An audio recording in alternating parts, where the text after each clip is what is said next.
अस्सलाम वालेकुम नाज़रीन, आपका मेज़बान मलिक रिज़वान आपकी खिदमत में हाज़िर है। इस वक्त हमारे ऑफ़िस में ये दो बहनें हैं जो कि सिंध से ये आई हैं। इनके जो पेरेंट्स हैं, इनके जो माँ बाप हैं, वो फ़ौत हो चुके हैं। इनके पास एक भाई था इनको संभालने के लिए इनके पास, लेकिन उनको भी वहाँ के जो वडेरे जिनको कहा जाता है और जो वहाँ के बड़े बड़े बदमाश लोग हैं, दुश्मनदारियों में कुछ भी कर सकते हैं।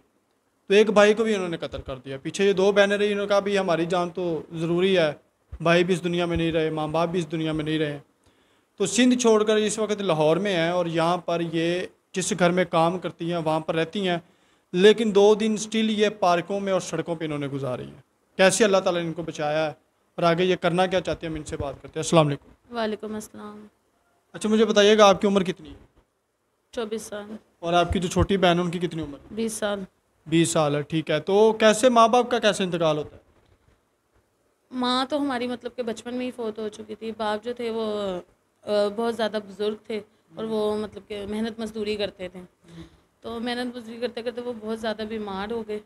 उसके बाद उनकी डेथ हो गई। फिर हमारा भाई था हमारे सर पे, हम 2 बहनें हैं। वही हमारे मतलब के काम वगैरह जो भी मतलब मेरा भाई मेहनत मज़दूरी करके हमें कमा के खिलाता था।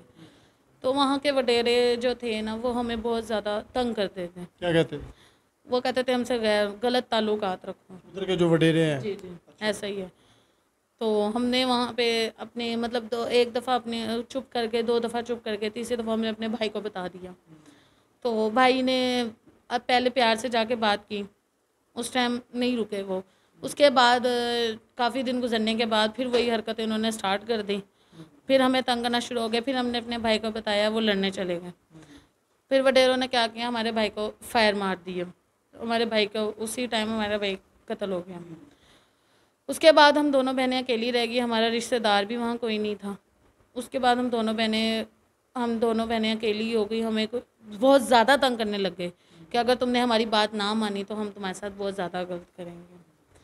तो अब हम लोगों ने एक दोनों बहनों ने एक साथ बात करके हम लोगों ने वहाँ से भागने का प्लान बना लिया। तो रातों रात हम लोग वहाँ से भाग गए। अच्छा, मुझे बताइए छोटी बहन की ना बोलने की क्या वजह है? मतलब कोई इलाज नहीं हो सका या ये पैदाइशी गूंगी है? नहीं नहीं, वो पैदाइशी गूंगी नहीं है, उसको गले के टॉन्सिस हैं।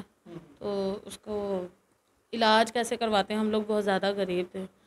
डॉक्टर ने कहा इलाज तो हो सकता है लेकिन पैसे 1.5-2 लाख लगने हैं, हमारे पास इतने पैसे। 1.5-2 लाख रुपए में वो बिल्कुल ठीक हो सकती है, बोल सकती है? जी ऐसा ही है, 1.5-2 लाख में वो बोल सकती है जब लग जाएंगे उसके ऊपर। आपको थोड़ा सा तरस नहीं आया था कि मैं समझदार हूँ, मेरी छोटी बहन अनजान है, गूंगी है, कोई ज्यादती कर ले यहाँ पर, कोई जानी दुश्मन बन जाए, जिस तरह से आपने 2 दिन बाहर गुजारे हैं, तो कुछ ख्याल नहीं आया?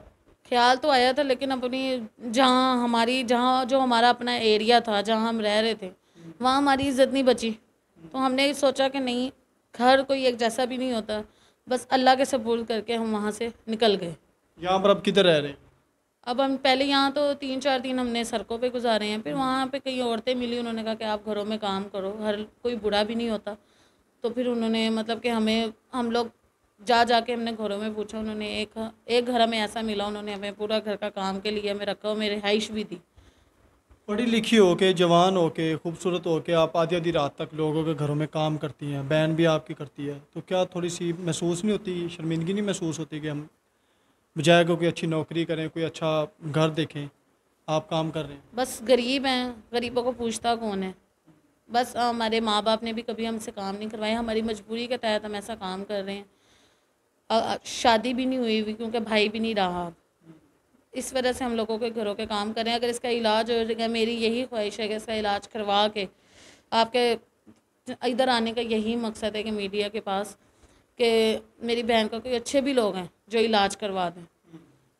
इलाज ज़रूरी है या उनकी शादी, उनका घर बसाना ज़रूरी पहले है? उसका इलाज ज़रूरी है, फिर उसके बाद उसका घर बसाएंगे क्योंकि मतलब पहले। आप इस चीज़ में सेटिस्फाइड हैं कि हमारे चैनल के तवसल से अच्छा रिश्ता हो जाएगा?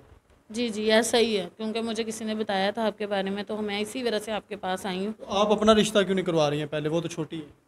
मेरा भी आ जाएगा लेकिन मैं चाहती हूँ कि चलो अगर मेरा भी आ जाए, वो इंसान ऐसा हो जो हमें इज्जत दे, मेरी बहन को भी रखे और हमारी हर परेशानी जो मुश्किल है हमारी ख़त्म हो जाए। अगर यहाँ पर तो जाहिर सी बात है, सिंध के इलाके से भी आपका कोई ताल्लुक नहीं रहा है, तो ताल्लुक का तो आपका लाहौर से भी नहीं है, यही लोगों के घरों में रह रही है। तो कोई ऐसा शख्स मिलता है जो आपका पासपोर्ट बनवाता है, आपका वीज़ा लगवाता है, आपको अपने पास बुलाता है निकाह करके, तो आप चली जाएंगी? जी दी, अगर इज़्ज़तदार हो और हमें रखे, हमें इज़्ज़त दे, हमें आगे कोई नुकसान ना दे, तो मैं इंशाल्लाह चली जाऊँगी। नाज़रीन, एक तो थोड़ा बहुत इनके ऊपर कर्ज़ है और एक इनका थोड़ा सा इलाज है। तो ये काम तो वही बंदा कर सकता है जिसको सच में एक हलाल रिश्ते की ज़रूरत होगी। इतनी दूर से ये सिंध से आई हैं, इनका आने का मकसद ये नहीं था कि हम सड़कों पे सोएं, हम लोगों के घरों में काम करें। यहाँ पर इनका आने का मकसद यही था कि हमारा चैनल है और हमारे चैनल के तवस्सुल से इनका अच्छा घर बन जाए, अच्छा घर बस जाए, उनका इलाज हो जाए और इलाज के बाद उनका निकाह हो जाए हलाल तरीके के साथ। कुछ घटिया लोग होते हैं, उनसे भी रिक्वेस्ट है कि इस वीडियो को देखिएगा ना, अगर देखनी है तो इस वीडियो पर अमल कीजिएगा। अगर आप कुछ कर नहीं सकते हैं तो आप कुछ गलत भी मत बोलिएगा, गाली भी ना दीजिएगा और इनको तंग भी ना कीजिएगा। हम इनका नंबर लगा सकते हैं, लेकिन जाहिर सी बात है आजकल के दौर में तंग करने वाले लोग ज़्यादा हैं और हेल्प करने वाले और रिश्ता बनाने वाले लोग बड़े कम हैं। हम अपने चैनल के नंबर लगाएंगे ताकि इनका हम खुद अच्छे तरीके से सारा कुछ कर सकें। ना इनके पास रहने के लिए घर है, ना रोटी पानी है, ना कपड़ा है, ना कुछ है। तो ज़रूर हम इनकी भी कुछ ना कुछ हेल्प करके जाएंगे ताकि 1 महीना ये अपना आराम से राशन पानी कर सकें। और ज़रूर रब्ता कीजिएगा, देर ना कीजिएगा, ताकि ऐसा रिश्ता आप भूल जाएं या ठुकरा जाएं। ये रिश्ते नसीबों वालों को मिलते हैं और इनको जो शख्स मिलेगा वो भी नसीबों में ही आएगा।